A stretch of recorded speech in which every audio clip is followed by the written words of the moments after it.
Tom Clark's 6M podcast is a Boink Studios production. And now, on with the show.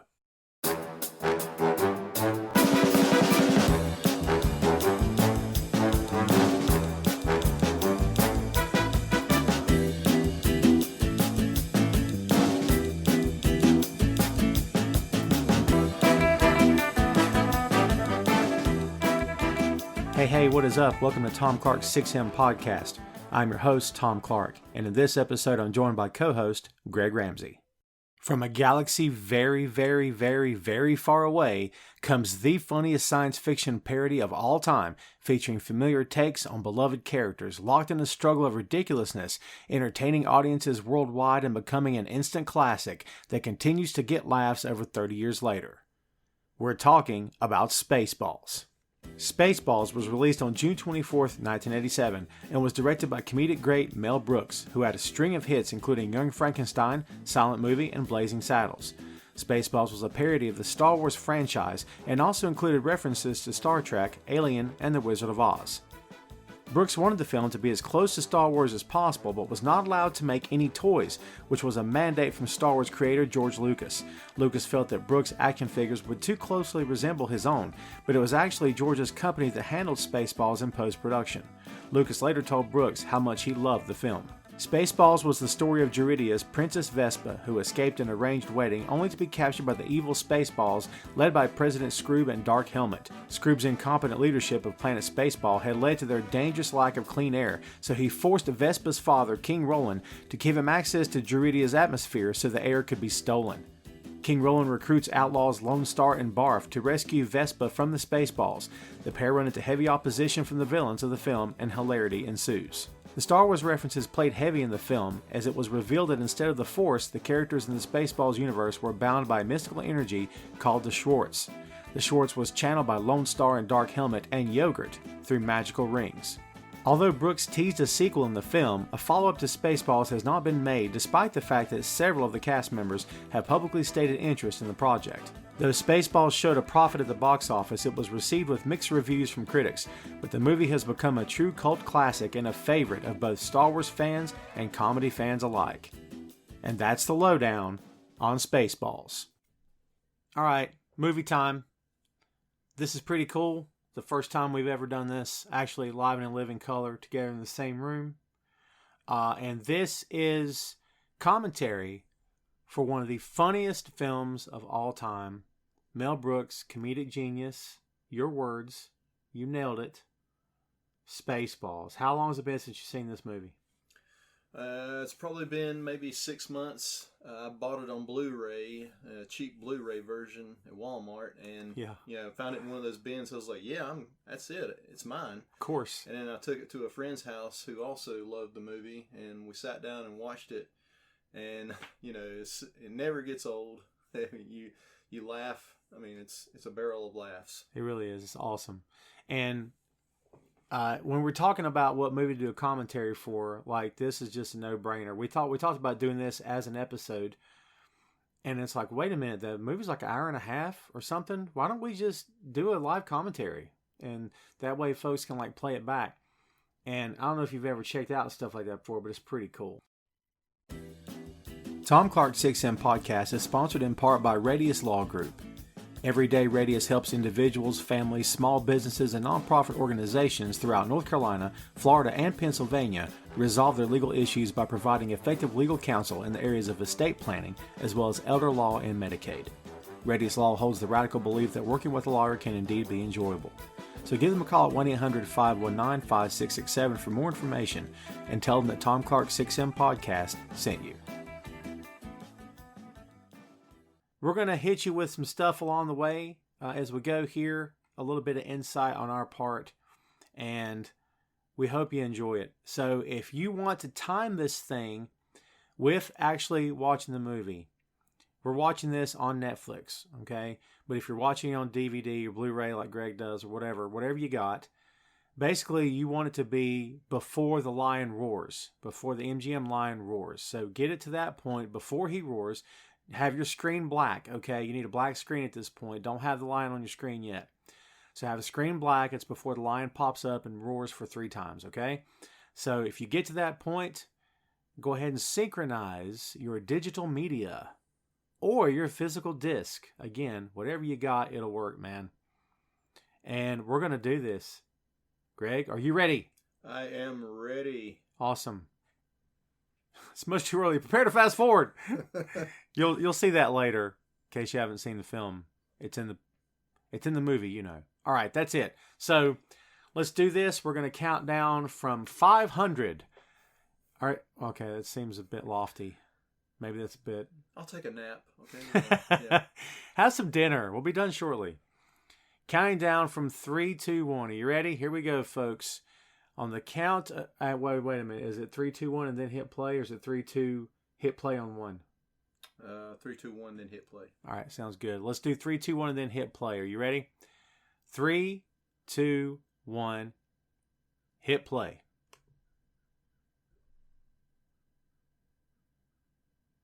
The lion has just roared for the first time. There's the second time. It's just 2. Why was I thinking it was 3? It's 2 roars, folks, just in case you're wondering. Here's the logo. Here we go. Once upon a time warp. Good stuff. Dot. Yes. So, of course, as we know, this was a complete ripoff of Star Wars. This was The Crawl, the very famous, in a galaxy, a long time ago in a galaxy. And see, now that I'm seeing this, it's screwing with me. Yeah. Too many varies there, but yeah, it's all right. Absolutely. Chapter 11. Just to be silly. Well, it's chapter 11 for bankruptcy. So It's perfect, you know. The evil leaders of planet Spaceball, having foolishly squandered their precious atmosphere, because that's a thing, have devised a secret plan to take every breath of air away from their peace-loving neighbor, planet Druidia. Those evil people. The Druids. Today is Princess Vespa's wedding day, unbeknownst to the princess, but knownst to us. I did remember that part. That's pretty good. Danger lurks in the stars above. I love that lurks. And don't they hit you? And if you can read this, you don't need glasses. I think so. Yeah. Did you see this in the theater?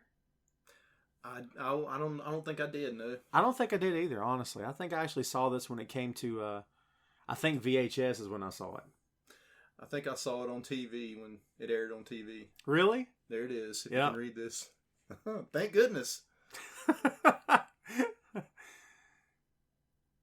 Here's the Spaceball. Here's Spaceball 1.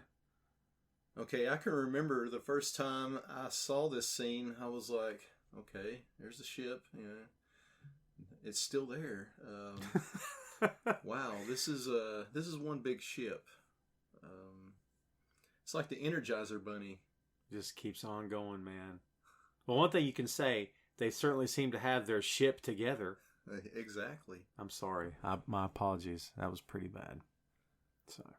Yeah, I mean, how long did it take to construct this thing? This monstrosity. You know, as much as behind the scenes stuff I've seen on the Star Wars films, I've never seen behind the scenes on Spaceballs. I've never seen it. And just imagine if they were able to do the toys. Oh my God. Right? Are you kidding me? Yeah.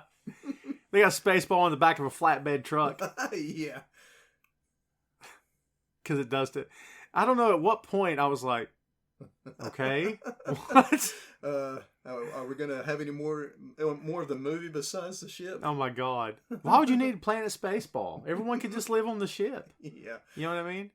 Everybody on board Spaceball 1, yeah. Even the music stops at one point and then starts back up. It's like, this is taking way too long. It's like somebody falling, out of the sky, and they keep falling. They have to catch their breath again, and they start screaming. And okay, there. It actually didn't take as long as I remember. I know, right? Yeah, we break for nobody. That's good stuff. I don't care who you are. That's good stuff, man. It's awesome. Yeah.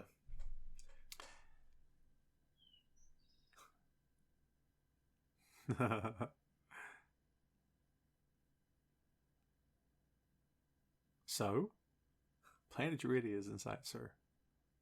It really is Spaceball. You know that, don't you? Look how happy he is.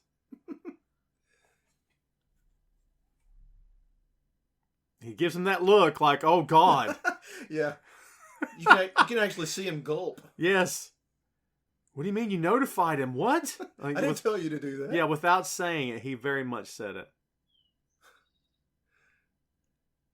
And there we see for the first time the most intimidating, smallest figure ever. Yes, Dark Helmet, played by the brilliant Rick Moranis. He is freaking amazing in this film. I love this guy so much. Kind of like his last name has, of course, sounds like moron, sort of. Yes, and they're all like begging. They're already praying and stuff. Yeah, He's just walked in. This could be it. He's joining on the scene. Well, you gotta wait for this. This is classic. Wait. There it is.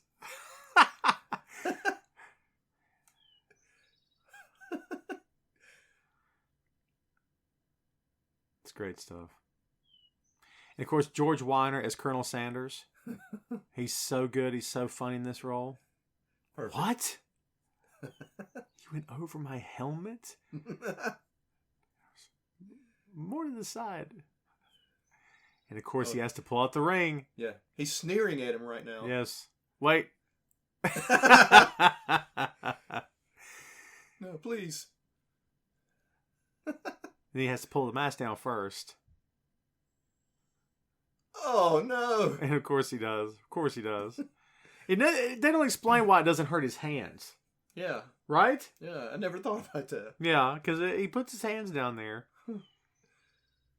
But yeah, you got to wait for the audience to do their laughter and, cue it up. And...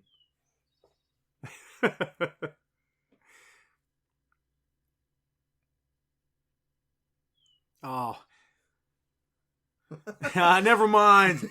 It's great. Yeah, he's always headstrong. Rick Moranis is like the Barney Fife character of this film. Yes, right? He is. I remember you making that analogy. It's great. Oh, it's perfect, isn't it? Mr. Coffee. Yes. I've quoted this scene so many times through the years. And they all have to... Yeah. Everybody covers up. Yeah. I'm ready to watch radar. Where is it? Right next. Yeah. Of course it is. Where else would it be, really? Of course. And you can visibly see the airship. That's some crazy tech they have there. Yeah. The air shield happening.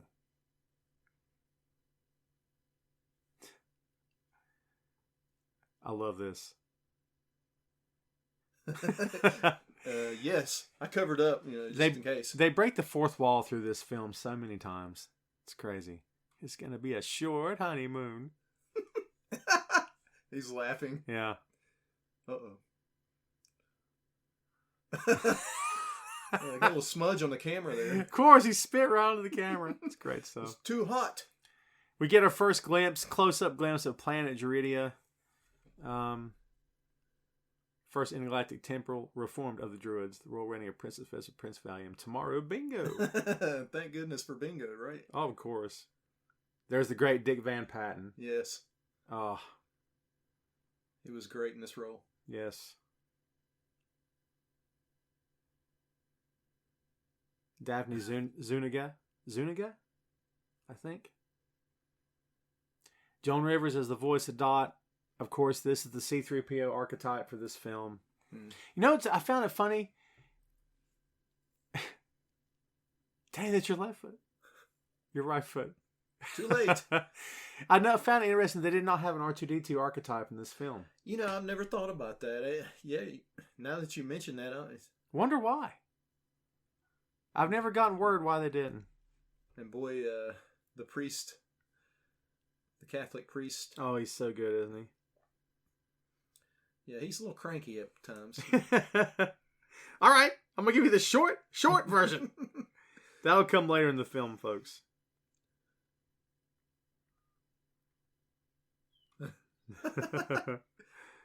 Another interruption.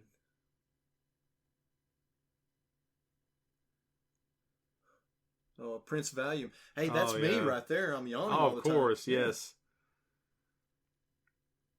I used to know that actor's name. It's Jim something. He was in the 1980s sitcoms. That's where he got his start, man. I thought he looked familiar. Yeah.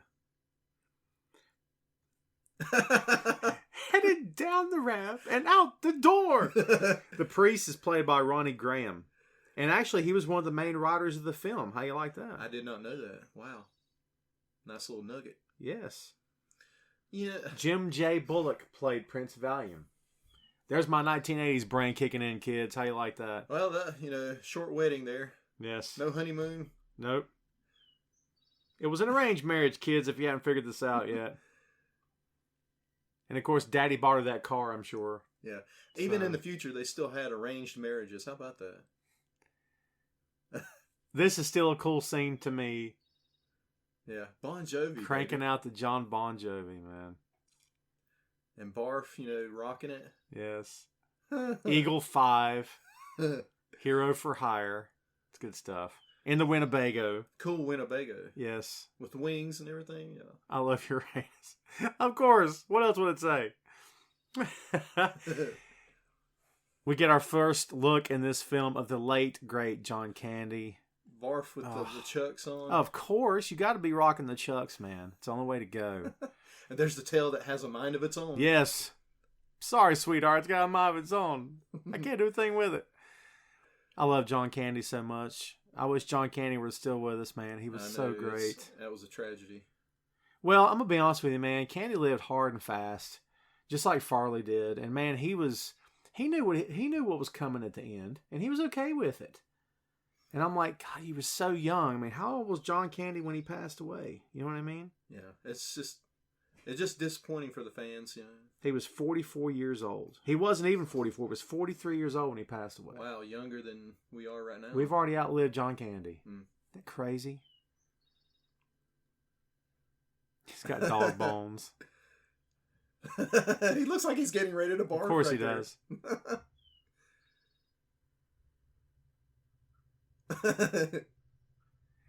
This is the first time I'd ever seen Bill Pullman. I mean, honestly, this, I think, was his first big break in Hollywood. Yeah, same here.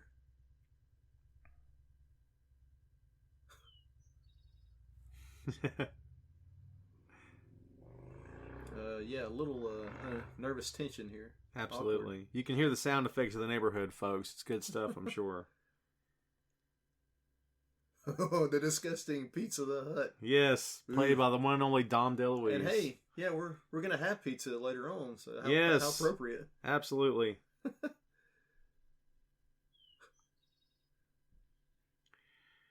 Vinny played by Rudy DeLuca. And I know him from something. He was kind of like the Cinemax figure. You remember that guy? Oh, you're talking about Max Headroom. Yes. That's Max Headroom was a guy named Matt. Oh, you're gonna make me break the Google machine, man.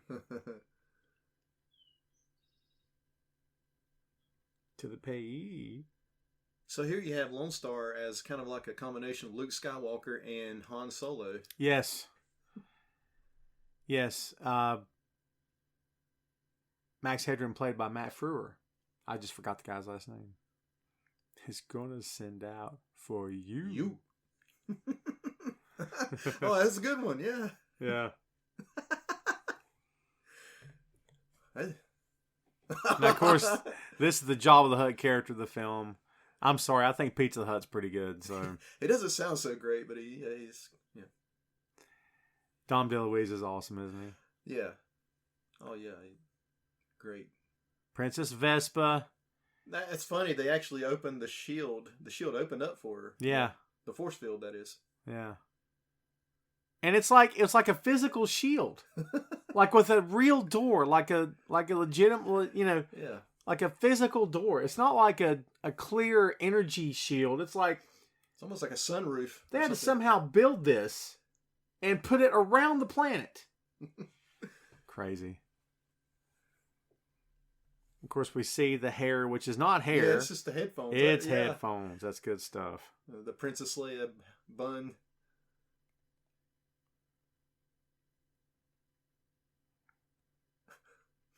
She's such a diva, right? Oh, of course.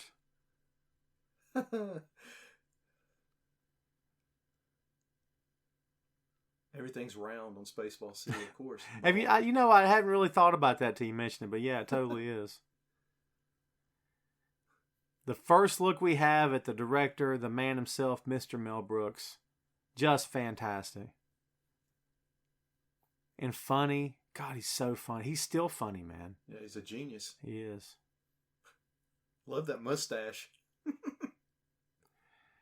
Perry Air. He is. Oh, that's great. Oh, yeah. Yeah, soak it in. Perry Naturally sparkling, salt-free air.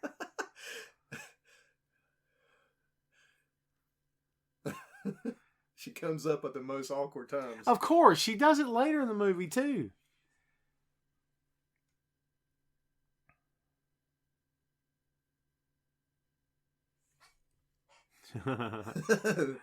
He's very happy.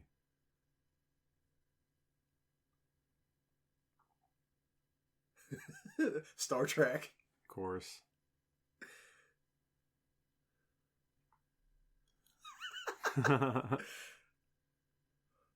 What is she talking about? A lot of innuendo here, folks. I don't know what's going on with that. Yeah, I don't know if he wants that kind of beaming.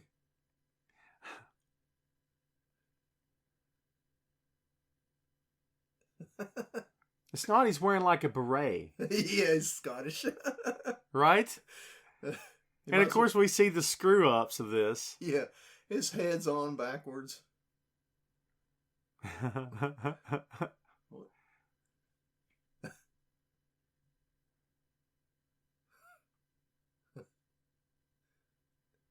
It's like a golf hat. Yeah. Right? Yeah, like Payne Stewart. Yes. Yeah. They're all snickering. Oh, look, he's got a scratch. He's got an itch down there, too. Well, you know, if you got an itch, you know, what are you going to do?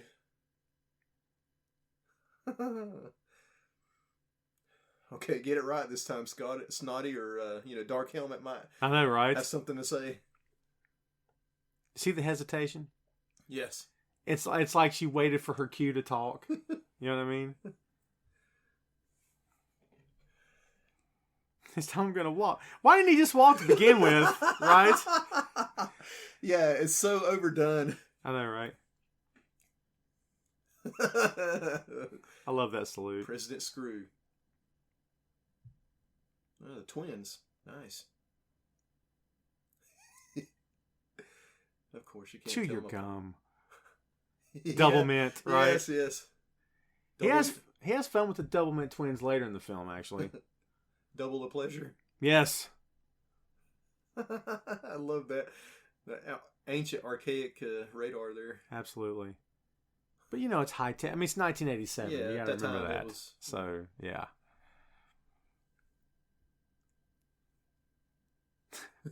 Fire a warning shot across her nose. Love that deep voice. Yes. That disappears the moment he lifts the mask up. Yeah. Wow. Yeah, and rich people, they don't have to put up with that kind of stuff. That's true. They don't have to put up with, Spaceballs firing lasers at them. Fire one across her nose. Oh, one of the best scenes in the entire film here. He's my cousin.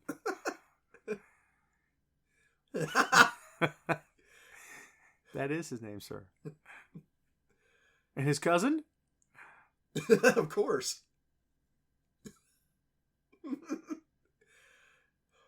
I knew it. Yeah, here we go. And sometimes, don't you feel like that in real life, I wouldn't say sometimes. I would say every day. So yes, the answer is yes. Every day I feel like I'm surrounded by a-holes. So she has to call Daddy to bail her out. She ran out on her wedding in the car that Daddy bought her.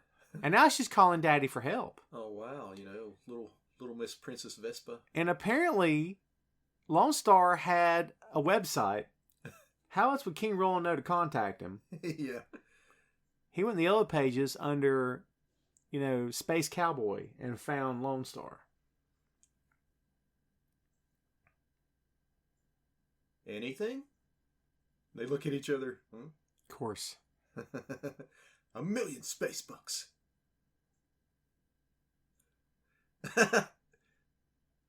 How much did they owe Pizza the Hut? Do you remember? I don't remember. I think it's $1 million, isn't it? Okay. Yeah. So why not ask for like $1.5 million? Yeah, make a little profit there. Yes. Space bucks. Like, it's not the most creative thing I've ever heard.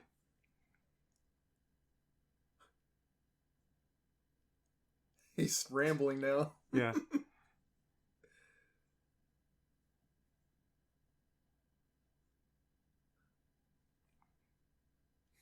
And if at all possible, to try and save the car.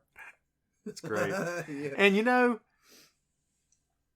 you gotta wait for the salute. And you know, if you notice, Bill Pullman is wearing like a plaid shirt. What was the budget for this film, for God's sake? You know what I'm saying? Like almost zero. I'm telling you, it seems like it. Yeah, I don't understand. You know, they made $1. You know, they made money. I guess the budget was $22.7 million. Wow. And they made $38.1 million at the box office. They didn't exactly make a king's ransom at the box office, but you think they could have got Pullman a nicer shirt, for crying out loud? Bad barf. It takes the idea of Chewbacca being Han's best friend and let's just turn him into a dog. You know what I mean? Yeah, a funny looking dog at that. You're right. And when you're right, you're right. And you're always right. I could do this entire movie.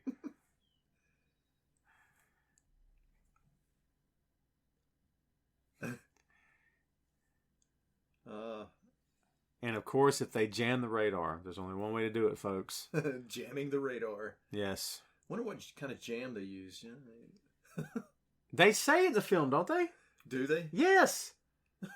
Remember, it's raspberry. Raspberry, yes. And when Dare gives me the raspberry. Yeah. Because somehow it's going down the screen inside Spaceball 1. Yes. Oh, yeah. Michael Winslow of Police Academy fame. This guy's awesome.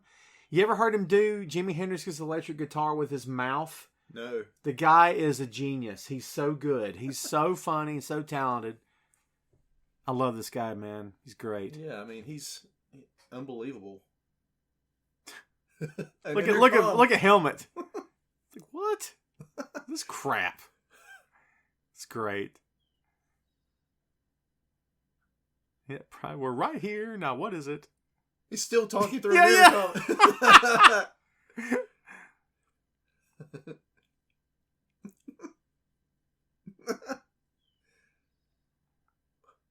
Oh, so good. You know, were you a big Police Academy fan? Yeah. We might have to do Police Academy movies one day.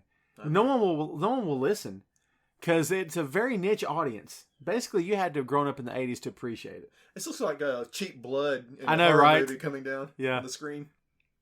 But somehow it was so much jam. Yeah. It went down the dish into the ship. Watch Sanders here. Boom! Sanders sees the cameraman. I have never noticed that, honestly. Dude, the first time I saw that, I rewound it like 9 times just to see his expression. Like, oh! Yeah, what a close-up. I mean, it knocked him out. You know? Yes. That camera made of, like, you know, adamantium or something. Poor Helmet. Yes. I mean, he was catching it from left and right. Yes. The whole movie. And I'm going to let this go because it's a comedy and I love this movie.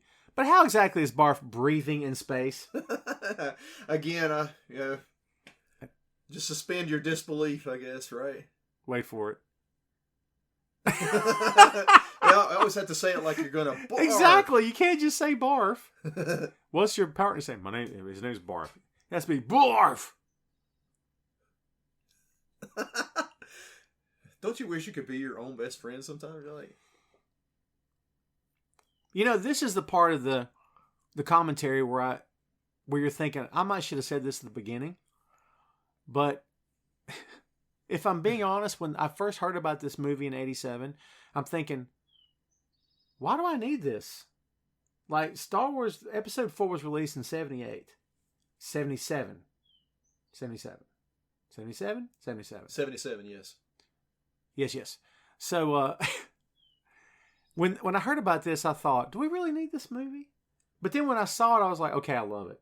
You know what I mean? Yeah, it was a total spoof. You know, Star Wars, a little bit of Star Trek, and he's always smacking him in the head with the tail. And mark it, folks. Right here, the tail hits Lone Star in the back of the head for the third time. So if you're still following along, you can mark it right there. We should probably drop some markers throughout the course of this commentary, or we could just say, the heck with it. They can find their own way. So we want to be good to our audience, however. And here we go, the Han Solo, Princess Leia back and forth. Yes. In this film. She's pretty. I have to say, she is. I can't say I never really followed her when she did anything else, though.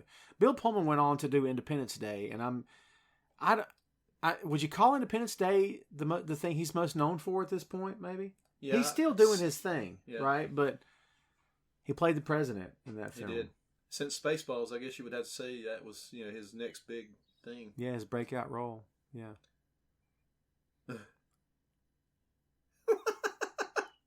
Wait.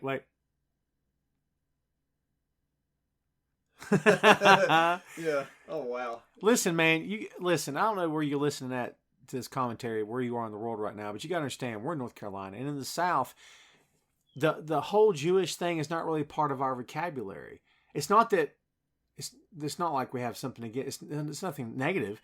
It's just that we never grew up around the culture. We never grew up around like a Jewish synagogue. We don't know anything about it. It's really foreign to us. Right, yeah. And I mean, obviously you get to be an adult and you educate yourself and you learn things and you learn about the religion. I get that now, but I'm saying in 87, a lot of these jokes were over my head. Oh yeah, I agree. What? Hold it. Wait. Wait, he's got to look at him. It's like, what are we, Nazis? What's going on here? I just noticed the tag, Spoiled Rotten 1. Yeah, I've never noticed that before. There's another Spoiled Rotten car, apparently. So, dramatic pause coming up, folks. And this, I love this. Wait for it.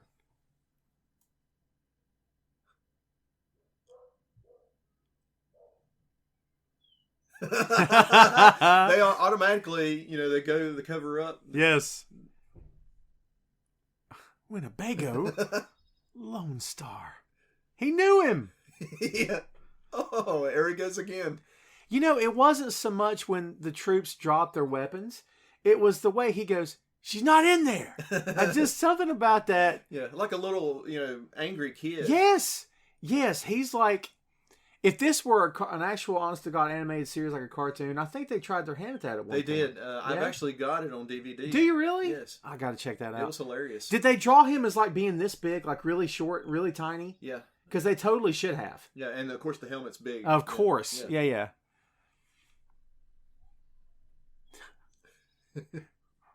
Oh, wait. This is great too. Wait.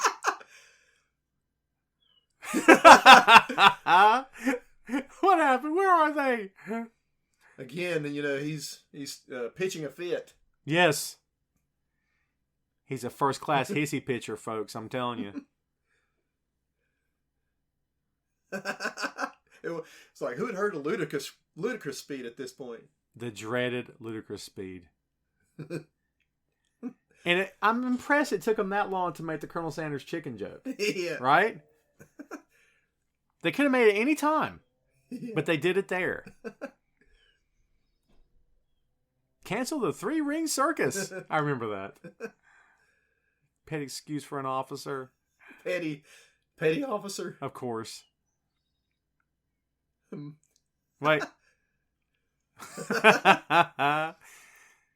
Again, he is oblivious to any kind of danger in this film, and he's like, of course now he regrets it. He doesn't understand consequences because he just goes based off his neurotic tendencies, and he's got this rage that kicks in. Yeah, he wants to have that ship right now. Yes, he's angry that it got away. What have I done? And of course the G's are hitting them. And oh, of course.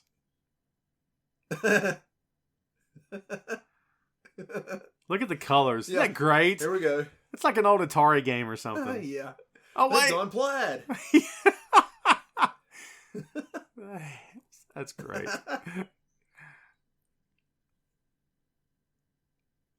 Oh, man. You kidding me?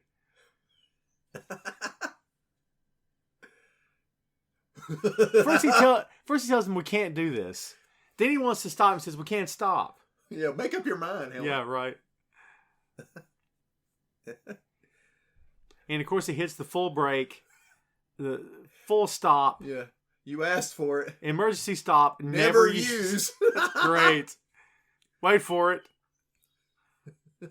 Oh, that looked like it hurt. Yes, a little bit. You would think that helmet would have protected him. Look, the helmet's crushed. Look. He's in La La Land. Yep.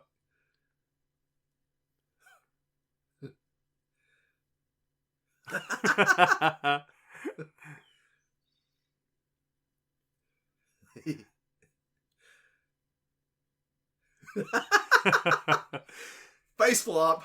I would love to see this movie released back in the theater. Since the whole COVID thing's been happening, they a lot of these theaters have talked about putting up old movies just to get people to come back because there's really nothing new right now at all. Yeah, true.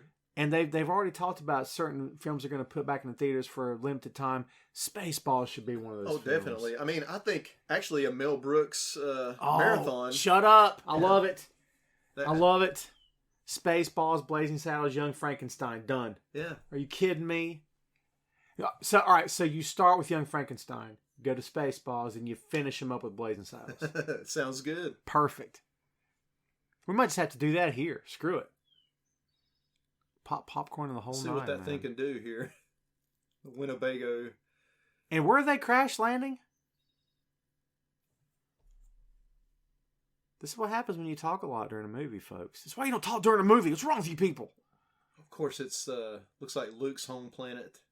Of course it does. Looks like Tatooine. It's the desert moon of Vega. Because they're out of fuel. And thank goodness for the sand dunes, that of course. broke the crash. And this is the first time that Lone Star and Princess Vespa have come face to face. Yes, that's right. They haven't seen each other yet. Right. Isn't it funny how Dot has hair? Yeah, a robot. Why does the droid have hair? Look. Yeah. Like, you have to know, you can't tell by the figure that it's a female. Right. And Barf even tries to warn Lone Star. He's like, yeah, but you don't know what she looks like. He's seen her, so...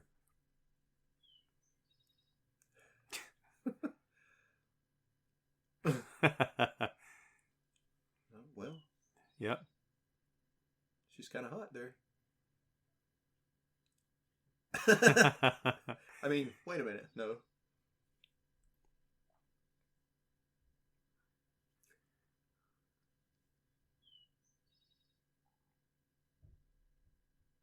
Yeah. What was he gonna say? Yeah. I mean, but it might have just gonna say but. Because it looked like his face was. They're like, look, we don't like to say but around here. That's going too far. Yeah. Again, Barf has to be the yes, the guy that stops. The voice of reason. The man dog is the voice of reason. Yeah. Wandering in the desert, it's hot and dying of thirst. But she's got an umbrella. She's okay. And Dot's moving pretty good for a droid in sand. Yeah. A lot better than 3PO did. Yeah. I guess they oiled up her joints before this. I suppose. Circuits. Her luggage. Her Royal Highness matching luggage. Yes. That thing.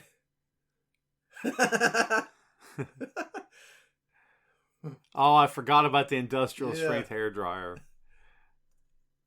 Only what you need to survive.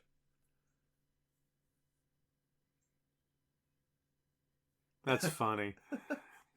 Her moments of humor weren't very many to me. She wasn't very funny to me. I guess because it was the character. But that was funny. Oh, yeah. She had her moments. Yeah. Let's barf. Hey, all right. Yeah, go get him, Lone Star. Bar's happy.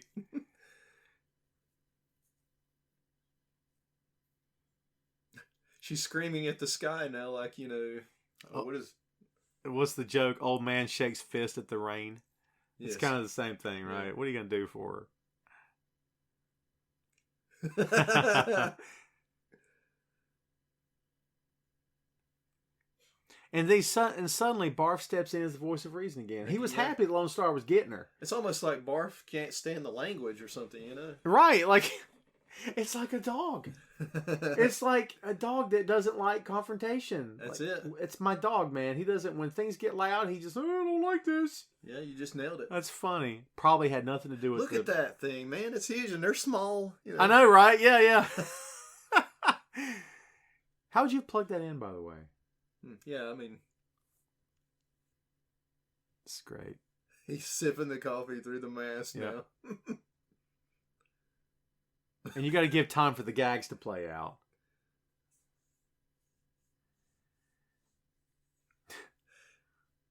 What? We have a video cassette already? I've done this line. I've done this bit. I've done this bit so many times before too. It's Mel Brooks films. Yes.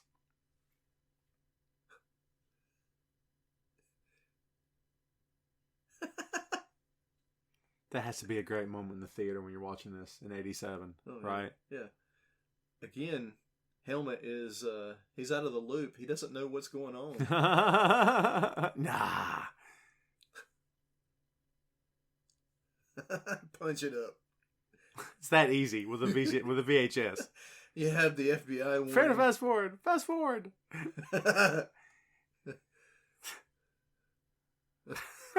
Fast forward to the ship.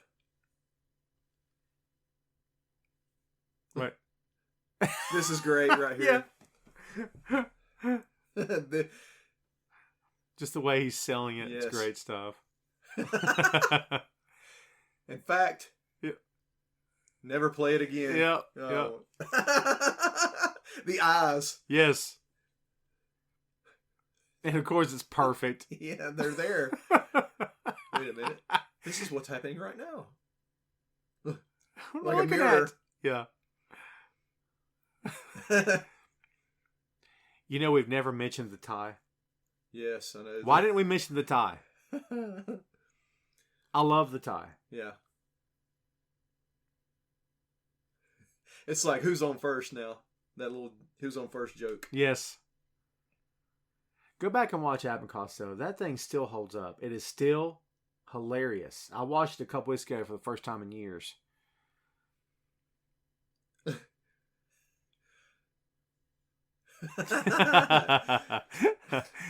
Oh, yeah, great. He's like again a little kid, and they're screaming up at these adults. He wants to be in control. Yes, but he's not.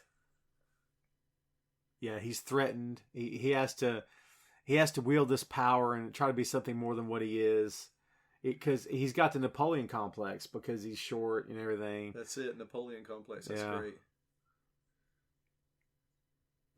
And of course, Lone Star's jacket stinks. Why wouldn't it, folks? He's a space cowboy. But, he did the gentleman thing. He, put it on her to keep her warm. And there's Lone Star trying to be, a tough guy. Of course. He caught a chill. Trying to be Eastwood. That's who he looks like, yes. And of course, that for the first time ever, they have a moment. Wait. Don't bag on it too much because, non-comedies have the same crap. Where you're like, I hate you, and suddenly I love you so much. Yes. So. It's eventually going to get there. I actually had a relationship like that. Where we started out completely hating each other. For real. And then. Hate turned to love somehow. Yes. Sparks flew, tensions ran high. And it was great for a long time. And then guess what happened at the end? We hate each other again. So it came full circle. That's right. Right? Lone Star, he's got half the pendant. Remember? Yeah. Because he was left... all right, so Lone Star's story...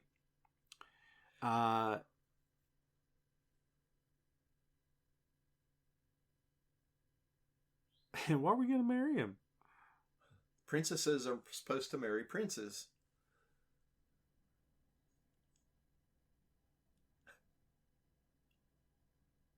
Because Lone Star talked about being left on the front step of an orphanage. Oh, yeah, I forgot about that. Yeah.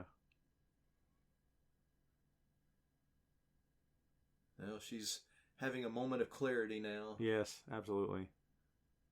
Lone Star, he's starting to get into her here. Looking at her looking up at the sky.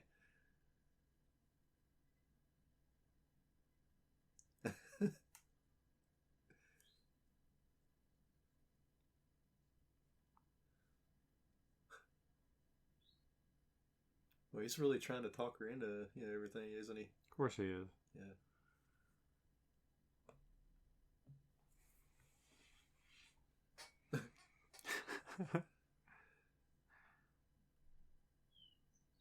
And then Dot has to ruin the whole thing. Virgin alert. Yep. Virgin alert.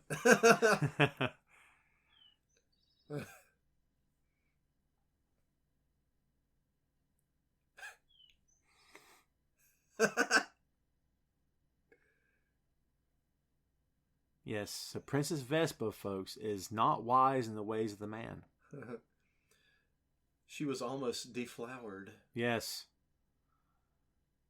You'd have to assume Lone Star's been around the block a couple times. He looks like, yeah.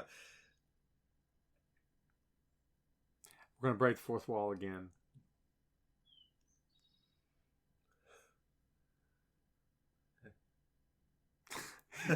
Had to call the camera shot for you. Notice the luggage is a thing of the past, folks. Yeah, Stuff gets too heavy. There's no way they could lug that stuff across the desert. I mean, they're almost at the point of dying right now. Barf's as it is. Dog tongue. Yeah. She's not moving as fast as she was, I don't think.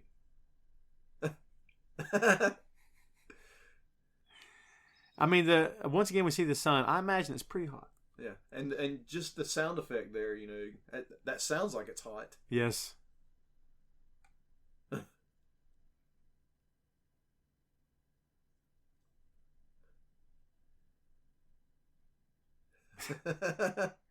No. I said that 3 dunes ago. Great, yeah. Check, please.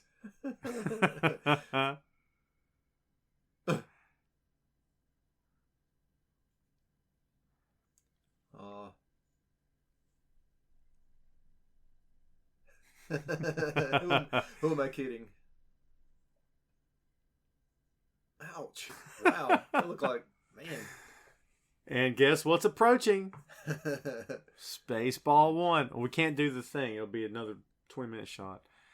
Ladies and gentlemen, it's the Dinks.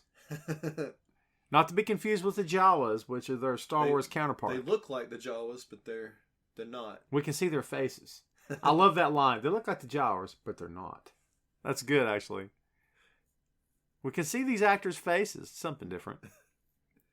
And they nurse them back to health. Their language is Dink. Yes. The Dinks are very helpful. Unlike the Jawas, who are scavengers. And he will take everything you have, right? That was a nice change. The Jawas would have taken her for parts. Yeah. Right? I guess, of course, this is a universe that's alternate, turned upside down, so I guess it makes sense that those characters would be, good and benevolent.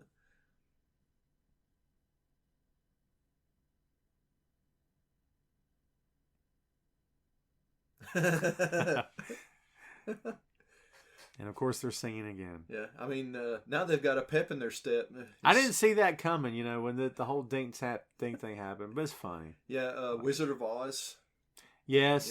Yeah, a mix between Wizard of Oz and the Jawas. And of course, Dark Helmet has his safari hat. Yeah, he had to replace the helmet with a safari hat and the holes for the eyes. Of course. What are you preparing? You're always preparing. Just go. You might want to sit down, sir. Oh, too late. Oh, that's good stuff. Another little underground layer. And of course, the Dinks are going to take our heroes to the one and only. That's right, Yogurt. Yogurt. The Grandmaster Yogurt. Yogurt tells Lone Star. Actually, it doesn't tell him now. We find out much later in the film about Lone Star's heritage, his legacy.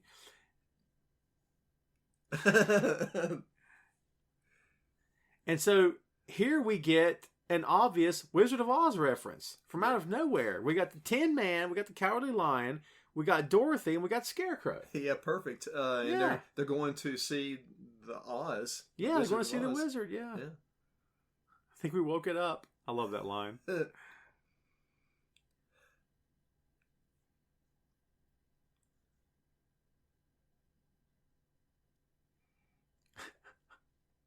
And of course, the statue looks just like him. Yeah, it's huge. Barf freaks out. He's got to play his Cowardly Lion part. Oh, yes, very good. Very well done, yes. Slow motion shot there, which is odd. Yeah, why do you need that? Yeah, I don't know. Yeah, it is odd. You heard of me. I do remember that.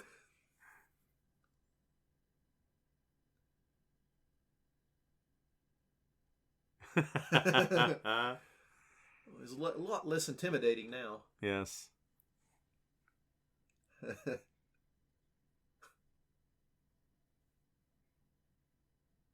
Plain yogurt.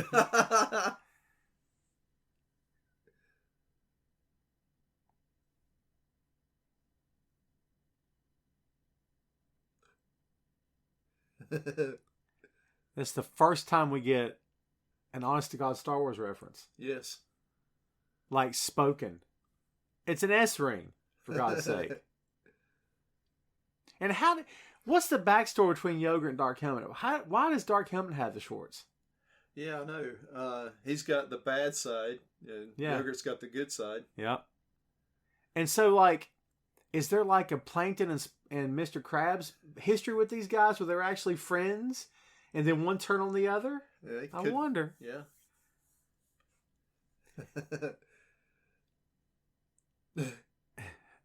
You know, that's the Transformers color. Did you see that? It's Optimus Prime on that. Oh yeah. The kids love this one. Yeah, give it to the kids. And we can't forget that the irony of this scene is that George Lucas would not allow them to make any Spaceball toys.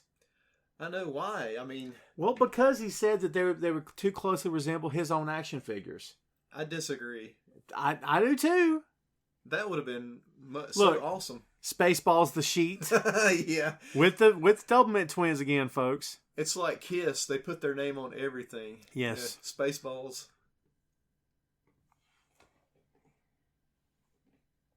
The book's upside down. Comb the desert. How's he going to read under the cover? You know, he's got a book there just to, And one of the most obvious gags that you've ever seen.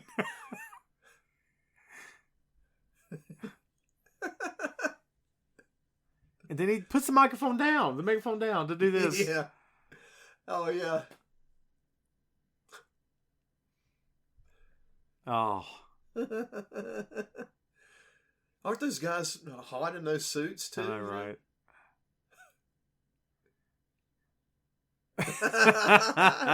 Yeah. Easily one of the most quotable movies of all time, like Dumb and Dumber and Basketball and a bunch of other films that we love. I mean, just wow. He's going to interpret for him here. Yeah. It does sound like maybe a Jewish language there. I don't know.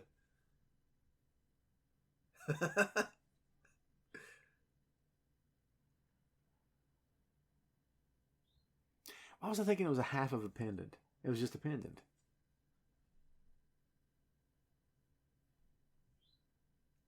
Oh, come on now. Yogurt, don't keep us in suspense. I know, right? Well, we find out later, of course. That's right. He's got to practice his Schwartz. Yeah, I forgot about this bit, that he's teaching him how to use the Schwartz.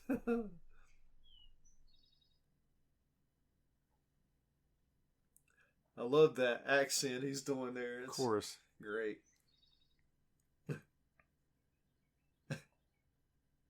And Yoda's willing him. I called him Yoda. Yeah. Yogurt. It sounds like he's constipated right there. Yes, he's willing him to success here, folks. Notice we didn't see the whole statue rising, just the bottom. Yeah.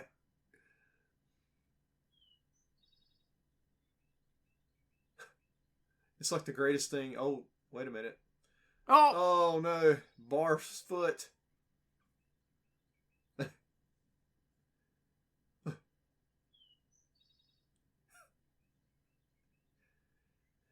No, wait a minute. How come Lone Star didn't have to say that mantra? Right, why do you have to chant? Of course, Barf with the cartoon foot. Yeah. And it's smoking too, isn't it? I think so. Yeah. Gives whole new meaning to the word hot foot. Yes.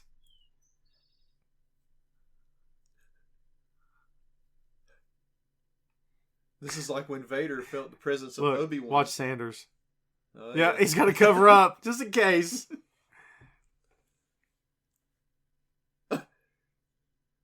It's a Y.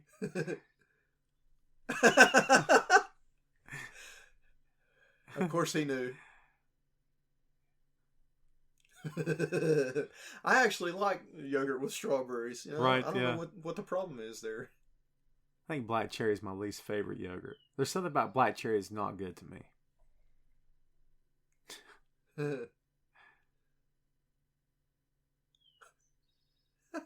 Again. Yeah.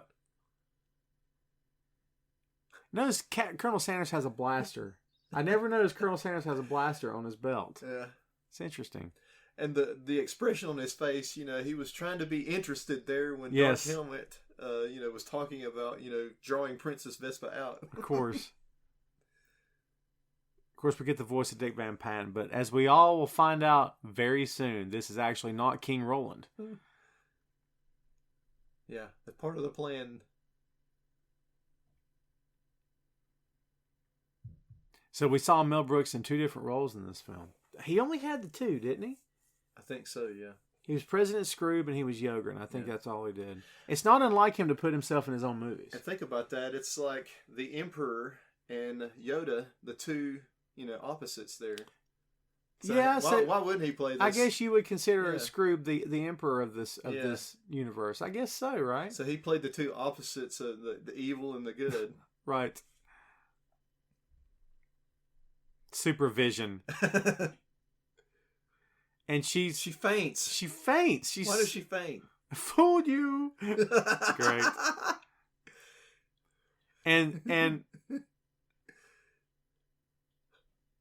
And one of his troops pulled a battery out of Dot's back and threw it away. Like, that's all that was powering that droid was a single battery. Wow. That's a great battery. Yeah. That's Energizer, man, for sure. We're too late. You notice how quick it took off? Yeah. But meanwhile, at the beginning of the film, in the darkness of space, it took forever. Yeah, it's moving like a turtle. Yes. They kicked in the turbo.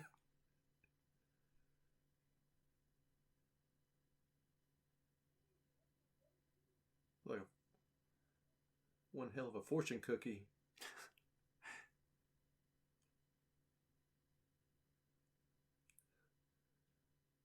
I wish. I waited for that film for so long. And then it became obvious it wasn't going to happen. Yeah, it was just a joke. There's never really been a good reason to not make a sequel, supposedly. Mel Brooks has just never committed to it. And I don't know if there was ever good. Supposedly, like, they've asked Bill Pullman and they asked John Candy back in the day, and their answers were always the same. It's like, we're ready if he is. He's not calling. I didn't know that. Yeah, like, they're fine with it, but like, he just never committed to it. Oh, man. Sadly, unless someone because Mel Brooks is in his 90s at this point, he has to be. Yeah. And we know Carl Reiner recently passed away. He and Mel Brooks were thick as thieves.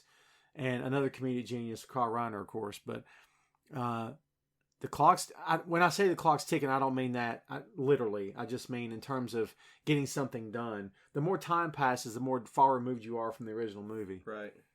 And there's the action figures that never happened. Oh, I would have loved to have had the action figures. But look, he's doing the voice of Helmet with the mask up.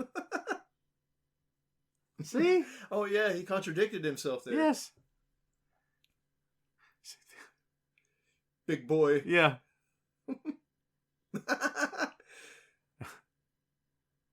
Helmet is the hero somehow. Of course. Yeah, with the action figures.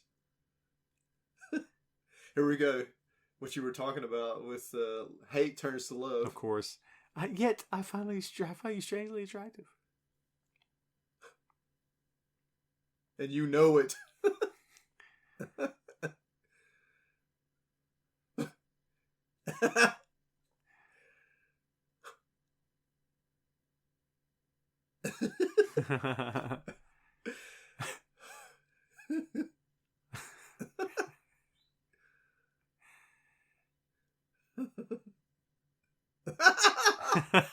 Oh.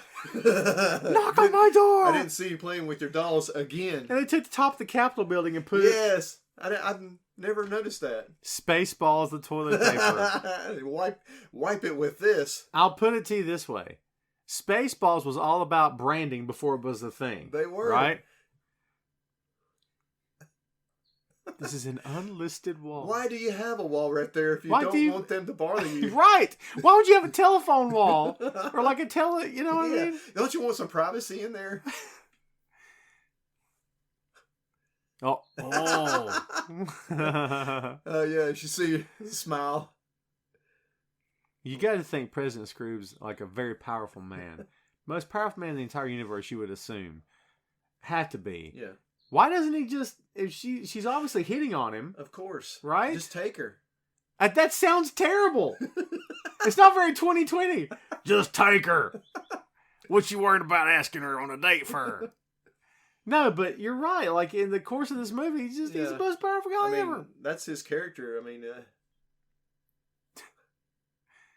Because we have an actual honest to God looking physician here. Yeah, the scrubs. Not a space doctor. Yeah. I was going to give her the Wicked Witch of the East. Well, supposedly this was the nose that she had. And they're threatening to undo the work. Looks like the Wicked Witch of the West from the Wizard of Oz again. Yes. The nose.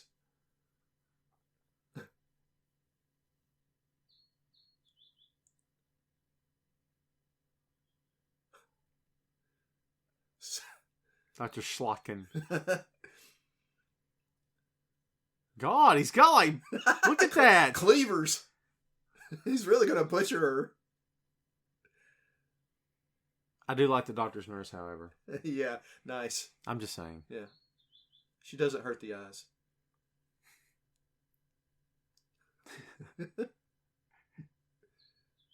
A relay. Like he can't hear, he has to repeat. Yes.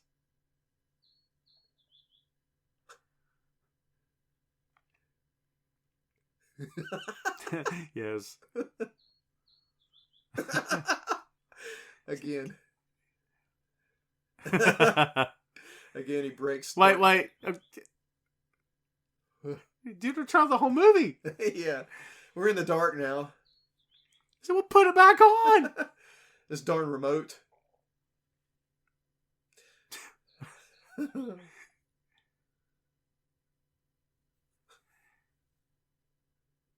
Yes, come, Gretchen.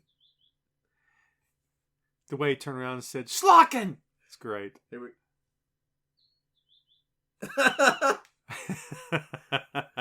Just thinking about it.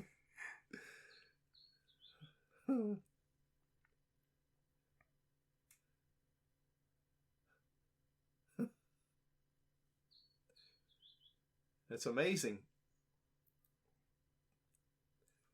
They look at each other. Oh. So it's like,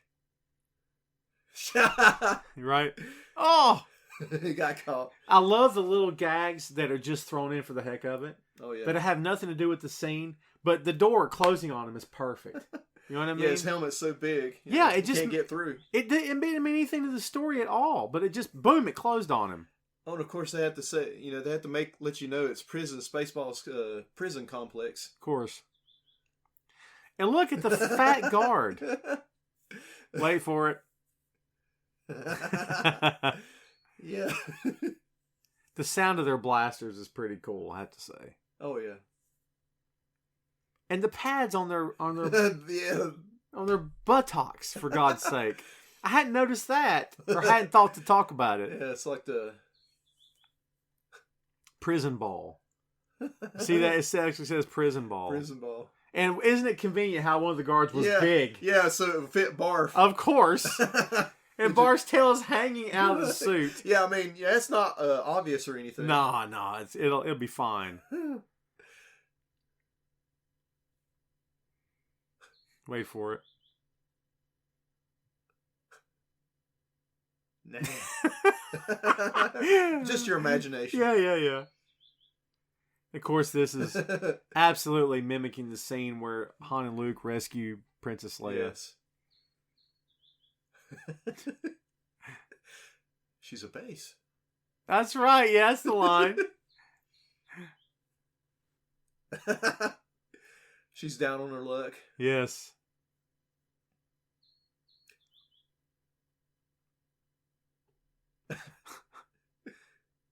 She's depressing me. You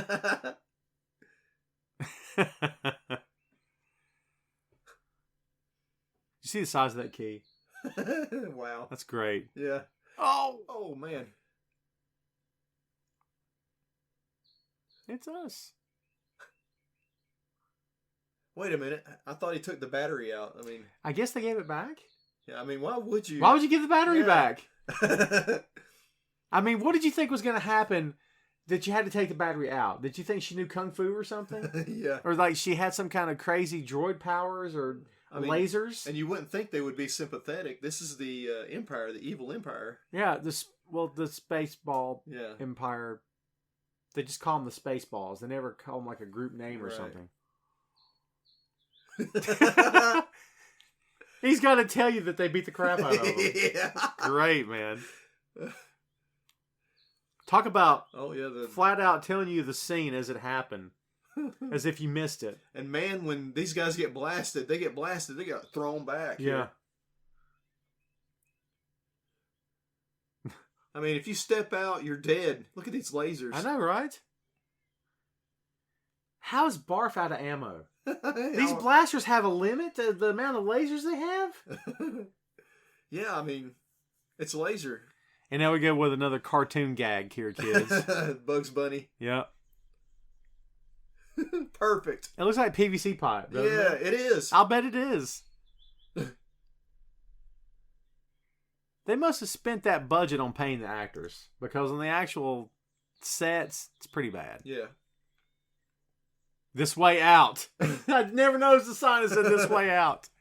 It's like Indiana Jones, trying to get out before. This is great. One of the best scenes in the entire film. I love this so much.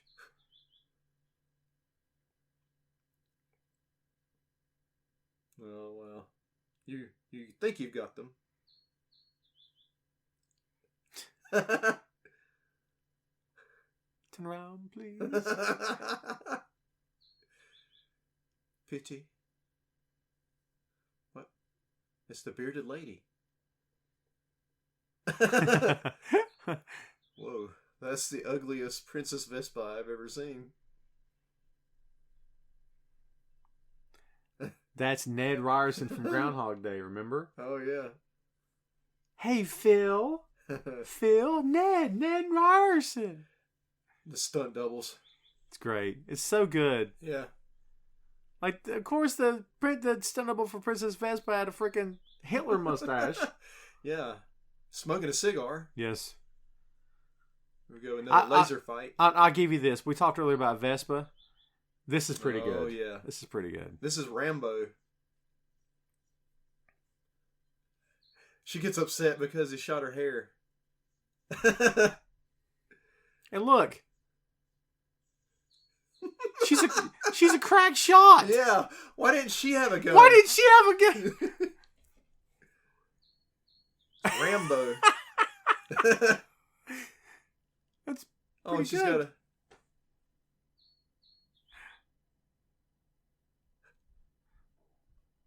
got a... blow this joint all of a sudden. All of a sudden she's cool. Tough. Yeah, she's hip. Yeah. That's great. And we hear President Scrooge running. Yeah. he's got to run because if he walks, the ship is so big, the movie will end. On the run. Whoop.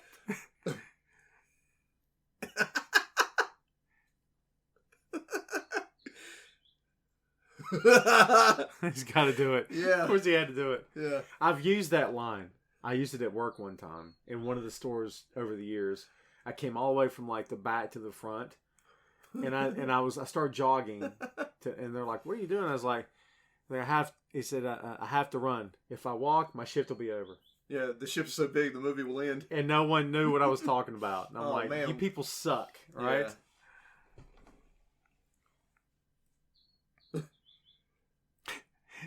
They narrate so often throughout the course of this movie. And it's opening. There's the shield, and it's opening.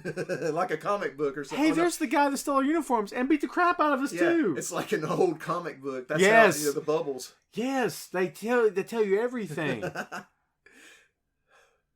It's like a transformer. Yes. And she has to tell you. Yeah, it's changing. It's changing. I just picked up on that. We're so we can't see ignorant, it. Yeah. We can't figure it out. We're oblivious to the fact the ship is changing. Yeah.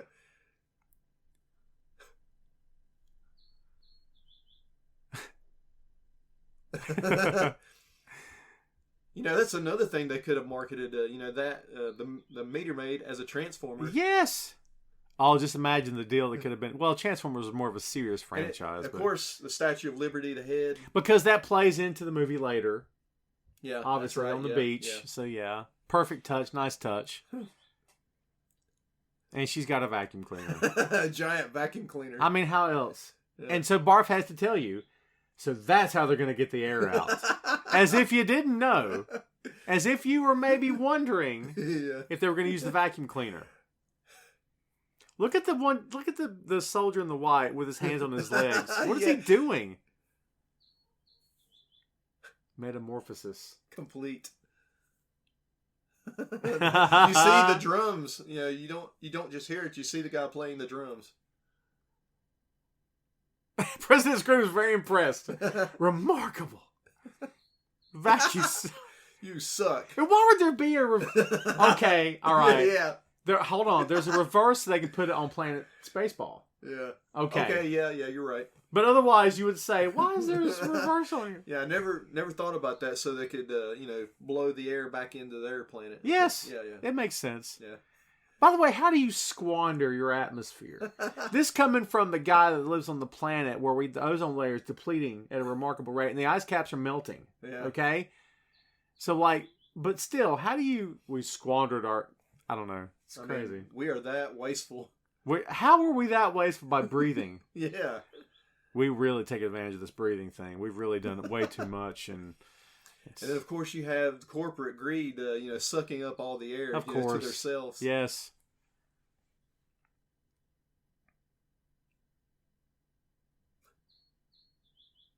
Extremely. He has no plan. Oh, yeah, the ring out of the Cracker Jack box. Right. Come on. He tells him that later, too, doesn't he? Yeah. Right? Yeah.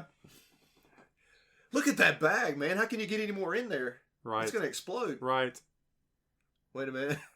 And, of course, it's the lever is turning like a golden color, the Schwartz. Of course. And Barf had to tell you, it's working. Yeah, you don't know that it's Now that I know that they're doing it, now that I realize it, I hear it every second now. He's gone from suck to blow. Dude, what? That comedic double take where the character just goes, what? And jumps back. Yeah, it's over the top, but it's great. It never happens in real life, does it? No. You never tell someone something, they go, what did you say? Dramatic, yeah. I want to do that. The next time I'm told something serious, I'm going to go, what? Wait a minute, I thought he was dead. Was he just not? He passed just unconscious, out. Passed out, okay. Oxygen deprivation. Yes. You can't believe it. He has to tell us air. The air's back. God, I hear it all the time now. Glorious air. Yes. Okay, here we go with the Death Star. You know, they're going to try to figure out how to blow this Death Star or Statue of Liberty head up here. Yes, of course. Infrared. It looks like you're in like one of those red rooms, you know, that you have to develop the pictures with. Oh, yeah, the dark room. Yeah, the dark room. You ever worked in a dark room? No. I actually took a photography class one time, or photography course, I should say. It was pretty freaking interesting. You go into a dark room. You have like different chemicals you use to develop the pictures. You have a stop bath, which stops the film from developing. You have to have the lights completely off when you take the film out and all this stuff. And I learned a lot. You know what the punchline is? I was terrible at it. Like, I did the best I could, but I was never good at it. I am not what you would call Peter Parker here, okay? That was never me. Nice reference. I was going to go with Ansel Adams, but is that his name, the famous photographer? It is a geek podcast here, folks. What do you want from me? And he's doing the thing where he repeats everything he says. The way he looks at her, like, I'll go down there. I'm not that dumb. Yeah. How did the ladder exactly? I mean, it doesn't look like it folds. Yeah. So how did it like? How does it fit into the ship? Did it like? Does it up underneath the RV? Yeah, it could have been. Like the length of the RV, maybe? That's a possibility. Yeah. Emergency exit, which is labeled. It's very important. You got to label your emergency exits, folks, because it's, you know, safety first, I always say. That's right. Oh, love this scene. Great scene. Another reference to a different, you know, sci-fi genre. He's not sure of himself. He tells him. Yeah. Wow, he did it great. No, stupid. You got it much too high. Yeah, just tell him how to do it, and then you're screwed. Maybe this guy's hand, the guy. And look how he holds his hand perfectly in the look. He's holding it there. That's great. Yeah. And doesn't move. He knocks on the helmet. That's great. Rigor Mortis already said it. He's not even dead. Do not push unless you really, really mean it. Again, I would ask, why is there a self-destruct button aboard the ship? Yes. If you don't want to blow the ship up, would there be an instance in which you would want to blow the ship up? There should not be. Oh, shaving cream. Oh. Ooh. Ugh. And now the sad part of that particular, taking the soldier out was that he died. Whip shaving cream inhalation. Maybe? Yes, asphyxiation. I suppose he choked on it, and he's dead now. So why didn't he just hit it? Yeah, I mean, why would you let the guy distract you? Go ahead and hit it. Yeah, he goes what, and he's mid elbow. He's gonna hit Chris Jericho's Judas effect, and he's ready. That's it. But oh, the big confrontation here.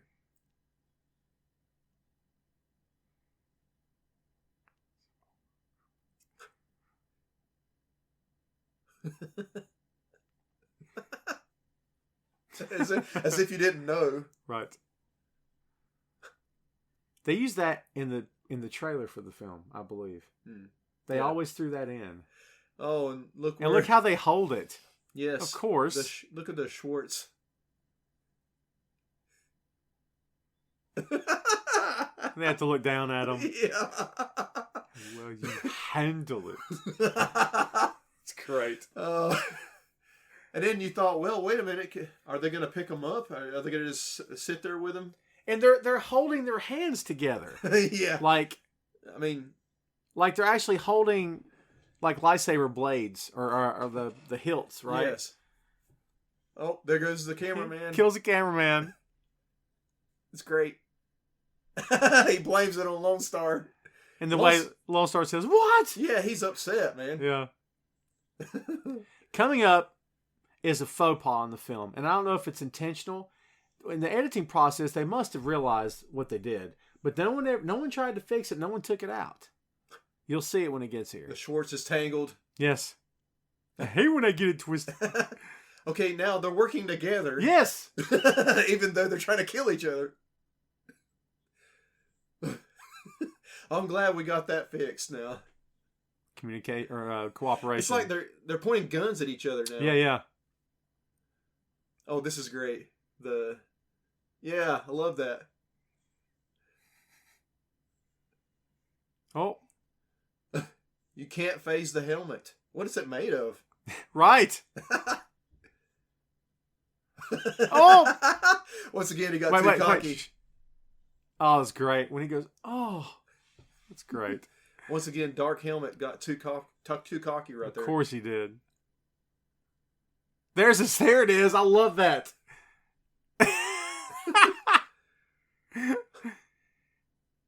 And he's wearing, is he wearing shorts over his tights?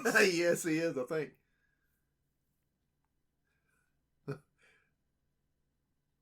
Put her there. It's like a heel in wrestling. Heel in wrestling, going for the handshake. Yep. Oh. He's gloating now.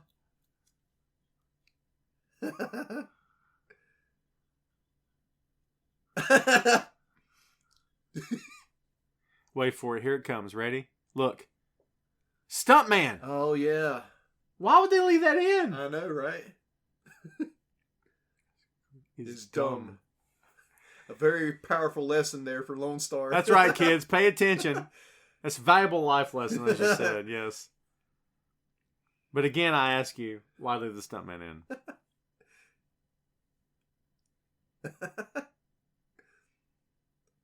Wait, Yogurt, a voice from... And he's got time to carry on the entire conversation. Yeah. Why hasn't Dark Helmet blown him away right now? Why hasn't he? Yeah. So somehow Lone Star has access to this mystical energy field called the Schwartz. For no good reason other than Yogurt just told him he has it. He thought he needed the ring. Yeah. Yeah. So how does he have it? Oh. Return to sender. Yep. How convenient that he hits the button. How poetic justice there. Yes. And the helmet almost fell off. Whether it was a stuntman or Rick Moranis, it almost physically fell off. He had to catch it and hold it in place. I didn't notice that. Paris? I love that line. Yeah, because it sounds just like the cops. Yeah, yes.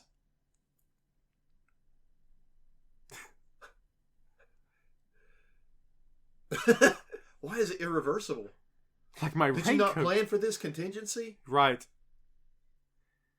If you're going to install a self-destruct button that says never, never use, whatever it says, why would you not put a reverse in there? It was like, oh yeah, we do. Watch this. Click, and then it's fine. Yeah. Right? Oh, just like a president. Wow, that's perfect. It is perfect. Especially now in this day and age, folks. Let me tell you. It's chaos, man. Look at that. The circus is there. Yes. The soundtrack. Love it.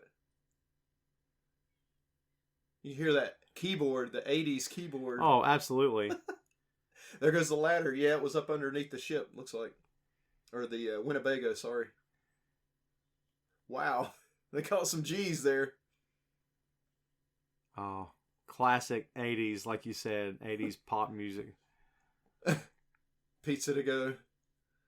All the pod, why wouldn't they have enough pods? This is actually the Spinners. The Spinners was a classic 70s like R&B act, man. Oh, yeah. Yeah, for real. Didn't the Spinners do the Rubber Band Man? I don't know. And, which is actually in Infinity War. Wow. Which is, another one of our episodes. The Bearded Lady. The Bearded Lady. It's good stuff. Why is there a bear? Why is there a bear? Because it's a circus. Remember they got a 3-ring circus. That's right, yeah.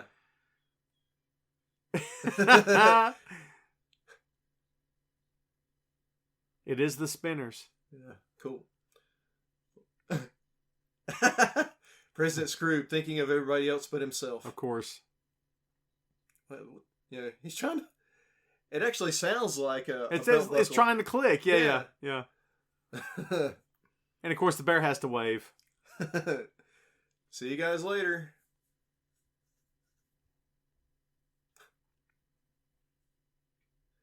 cancellation button. Oh, yeah. And Sanders didn't know. He had no clue about the cancellation button. He said it's irreversible. They only find out at the last second. I love that. Even in the future, nothing works. The only F-bomb he dropped the entire film. It was so worth it. The way he said it. Yeah. All they can do is stand there and hold each other. Yeah, they're like they're upset because she skipped a number. Yeah.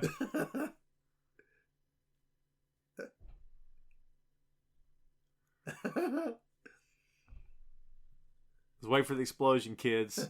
Yeah. There it is. Wow, look at that. It's pretty good. Yeah. Pretty phenomenal. I don't know if I'd put it Death Star level, but it's pretty good.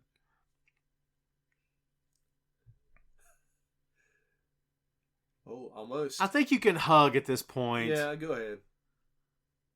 You did save her life. You've been through enough here. Come on.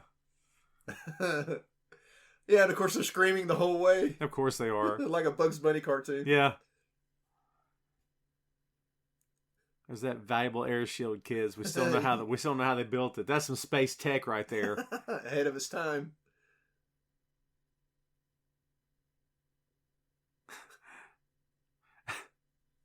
Look at that hair, man.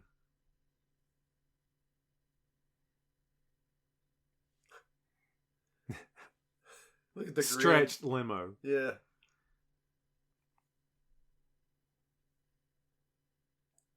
Lone Star's off the hook. Wait for it. 1,000.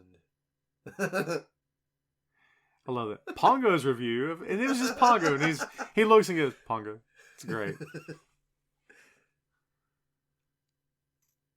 But of course, at this point, Lone Star has evolved. He's grown up in this movie. He's matured. He's no longer the rough and tumble ne'er-do-well he was at the beginning of this film. No, kids.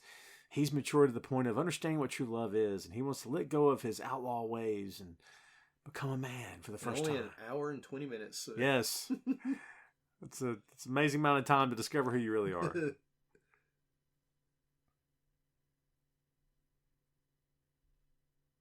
We get a shot of him, which is nice. Yeah. I know him, but I can't remember who it is. Of course, you got to smack Prince Valium, wake him up. Where have you been? It's great. We're at the outpost. Gus's Galaxy Grill. I never remember the name of this place. Hey. It's like an aircraft carrier. And by the way, they're walking around in space. Yeah. Firmly with their feet on the surface. They have no suits or anything. Nothing. We got some little Van Halen happening here, baby. Oh, yeah, cool. So. Cleavage going on, too. I bet Barth, the Barth and Lone Star are enjoying that. Greg's going south here for you, folks. So just get ready. It's good stuff.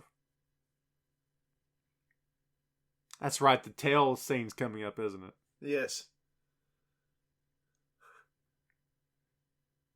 It just happens to be where she's standing. Of course.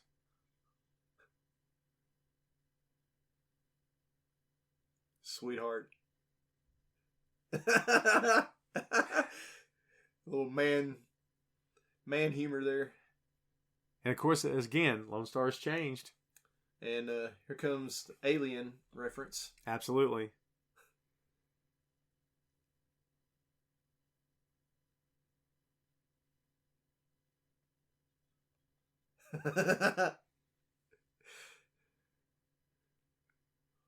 And this is John Hurt from Alien. He agreed to do this. Yeah, that was great. Yeah, very cool. Not again. He's freaking out, man.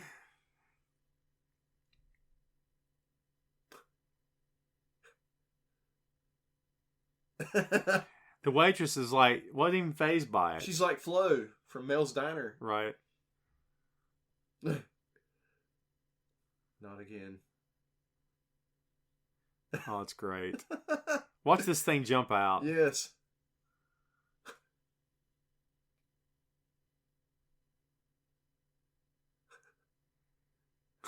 It's the frog. The WB frog. Right. If you look close, you can see the stick that is guiding him through. Yeah. You won't see it till he goes through the door, but it's there, and it's like... I remember that now. Yeah, they did a good job covering it up, though. That's good stuff, man. Yeah, I believe that's the time to leave. You've seen a little singing alien. There again, a gag that had nothing to do with anything except to just rip on the alien film, or just to poke fun at it, right? Yeah. But they threw it in. I love they threw it in. Yeah, I'm glad that they didn't just do Star Wars. They incorporated other sci-fi. They did a lot of other things, yeah for sure.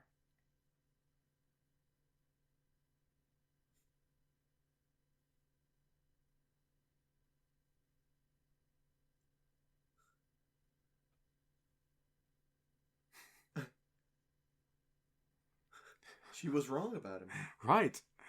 He didn't need the $1 million because Pizza Hut ate himself to death. Yeah, he's off the hook now. Yeah, he's all good. It's like a Jabba had a massive heart attack. You know what I mean? Yeah. So.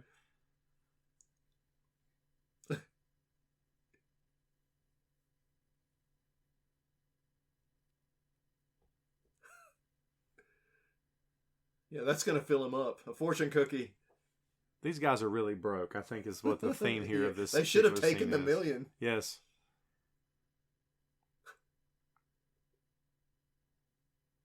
It's gold dust.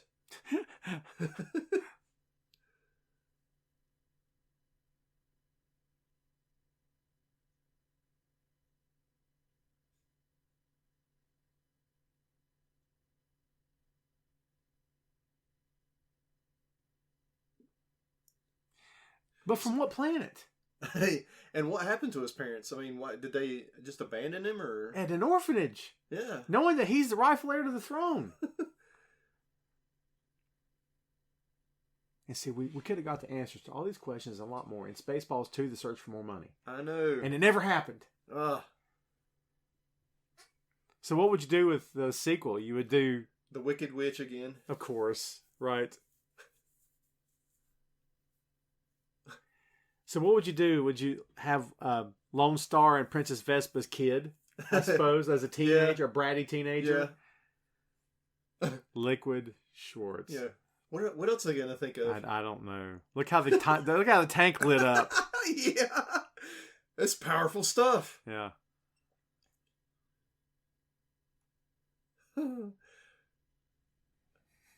Are they gonna go ludicrous speed with that stuff in there? Oh man, let's hope not. Because if they go plaid, you know what they say: once you go plaid, you never go back. That's right.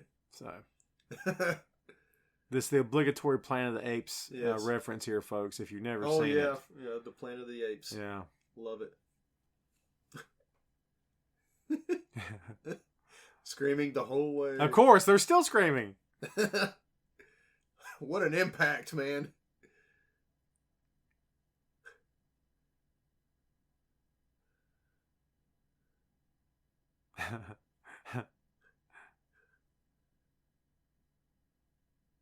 And of course, they're climbing down. It takes you a minute to catch them. They're climbing down out of her nose. What's that coming out of her nose?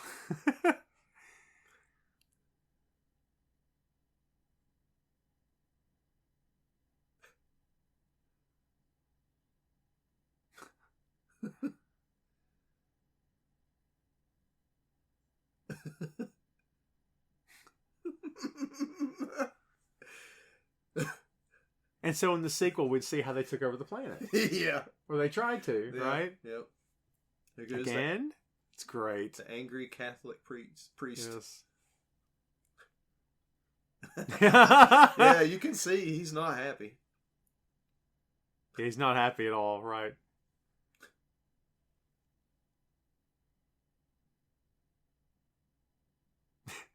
Princess Valiant.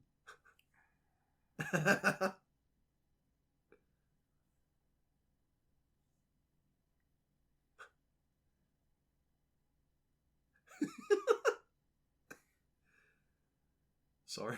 They're being apologetic. I'm sorry too. Again, the double take. Yeah. You know? It rattled him. I love that.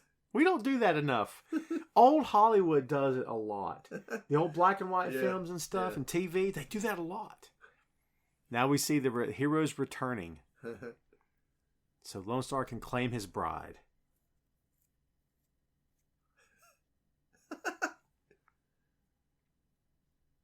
He's shaking his head. He can't say anything.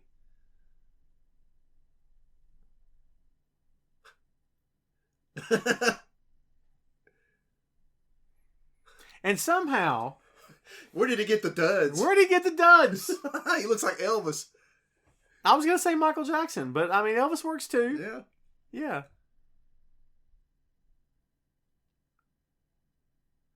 And Barf is looking pretty spiffy there too. Yeah, new coveralls.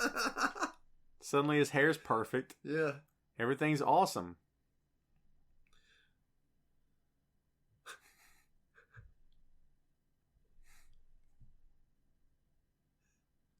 Of course. Are you the one that's getting married? And of course he jumped too when he said, "Get over there." Do you? He's had enough. Yeah. Finally get the "I love yous" out of the way after you've already married her. Yeah, so. Finally they kiss. And now he's happy. Yeah, nice. The priest is happy. There. Yes. It was all worth it, I guess. Right? Yes, absolutely. She's sniffling. She's a droid. How is she crying? Yeah, right. Real lifelike.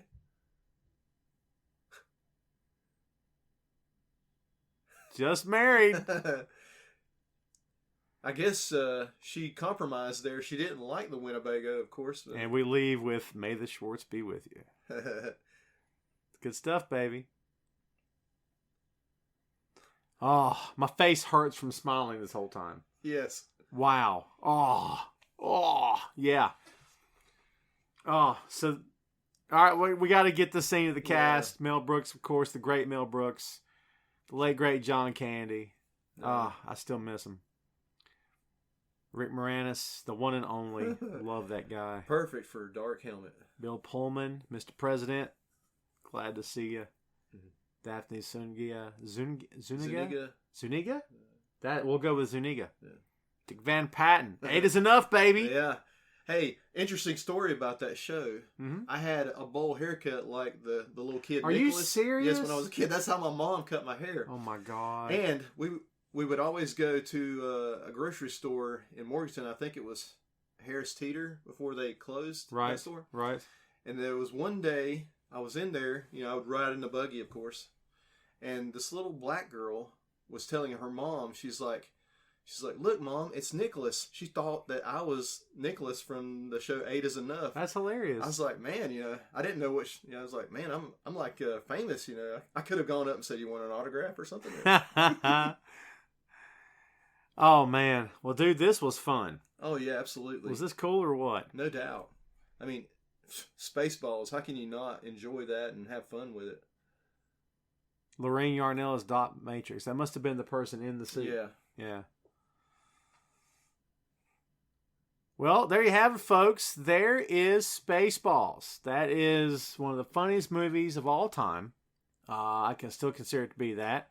And, dude, this was a blast. We're going to have to do some more commentaries, man. Oh, yeah, I really enjoyed it. I've watched a little bit of commentary on other films, and it's interesting. But, until you do it yourself, you don't know, you don't know how much fun it can be. And it's weird because now, like, fan commentaries are a thing. But, like, I don't know if I ever could have imagined myself listening to a fan commentary. I'm like, I'm going to listen to commentary by a guy who didn't even work on the film. But now it's fun. Oh, yeah. Now it's different, you know what I mean? Because, like, you get to hear the way other fans take the movie and how they laugh at certain scenes and how it hits them and stuff. And so maybe somebody else out there, notice, they noticed something in the film that we didn't. Yeah, maybe we didn't. That's true. Yeah. Well, what's your final word on Spaceballs? Out of this world. I mean, of course, Absolutely.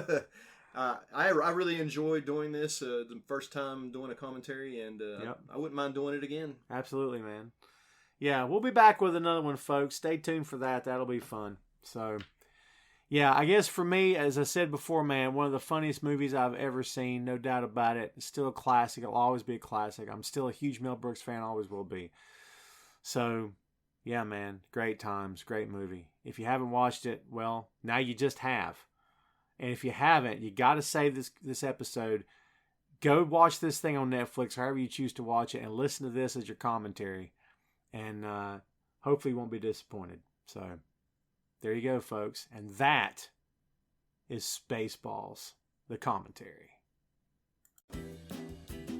Hey, thanks for listening to the show.